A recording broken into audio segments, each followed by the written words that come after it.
So I'm like, this whole time, you have been laying on the floor. You haven't even had a bed or a chair. Well, I've been cuddling up, snuggling, banishing you from your own bed that you gave to me. And he's like, yeah, it's really not a big deal. I'm like, no, I'm about to cry right now. This is the most pathetic thing I've ever seen. Yo, I dated a guy once who was like way too nice, and I ended up feeling like an abusive person.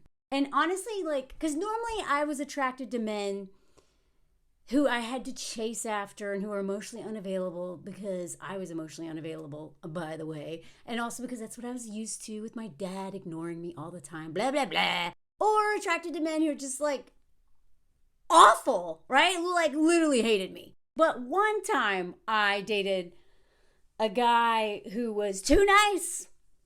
And I know it seems like, what? How's that even possible? Let me tell you how that is not going to end well.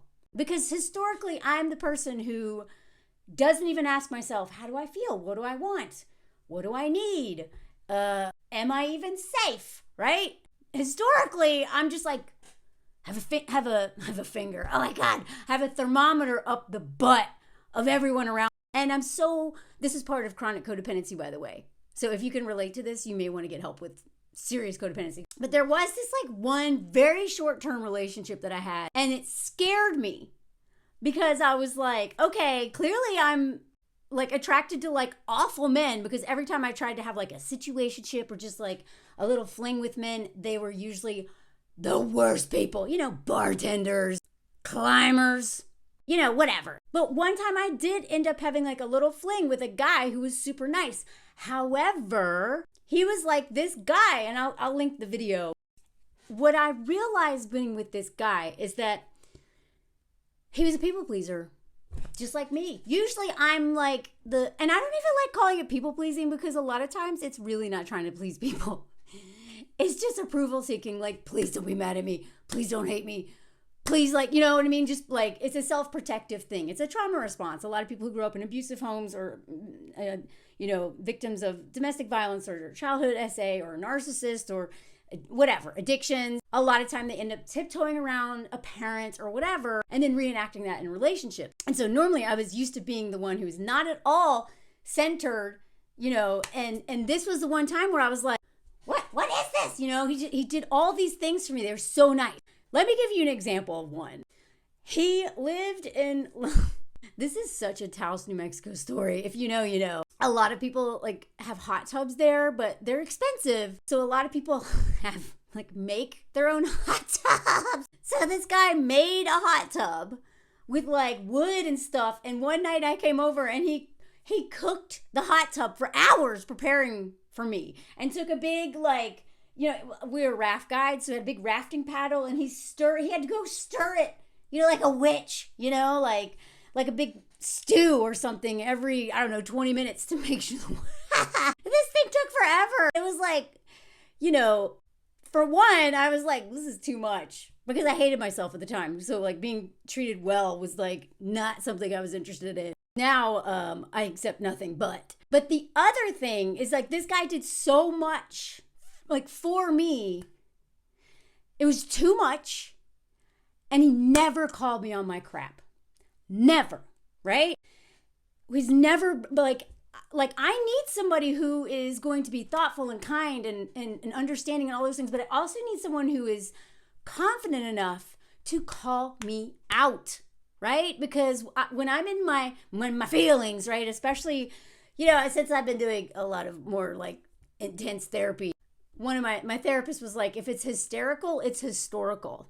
And it's so true, man. I overreact to things in my present because a lot of times I'm getting triggered by something that happened from someone else that was awful. And that's why I started doing more work on myself, because I started realizing how I was being really mean to my husband, because I'm assuming like that he is doing what my ex did when he was not. And I've given examples of that before. So without therapy and working on myself and understanding my trauma responses, I can actually be unbelievably unrealistic and cruel and say really mean things because I think I'm being attacked or something, And so I think one of the things that I just instantly caught on with my husband when we first started dating is that he's so confident and comfortable in his own skin and with himself, and he's such a good communicator that he's thoughtful, but direct, right? I don't want someone direct who's like mean, right? I want someone thoughtful, but I also want someone to tell me the truth because then I trust them more, right? So this is like the dumbest example, but I remember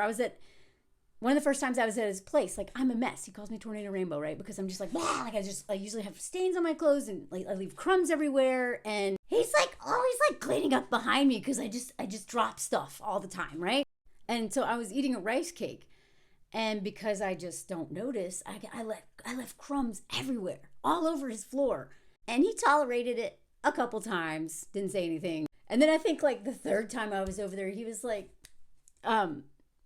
right now it's really cute how you just leave a mess everywhere and crumbs everywhere, but eventually it's gonna get annoying. Can you please pay attention when you're eating rice cakes? Because I don't, like, look at the floor right now. And I was like, oh. And I was like, dang it. This man I can trust because he's honest with me. But he's not judgmental. He's not mean. He's very thoughtful in his delivery, but he's not biting his tongue all the time the way I am used to. And so I realized that like it also helped me feel like I could do the same thing back, right? And so from the very beginning, one of our strongest points is communication. And I've learned so much from him about healthy conflict, how it is so good to have conflict because we are different people. We're going to have different experiences. We have different trauma responses, especially me, right? Because he comes from a very healthy, loving family where I'm just like, bah, bah, trigger all the time, right? But doesn't mean he doesn't have his own stuff. Everyone does.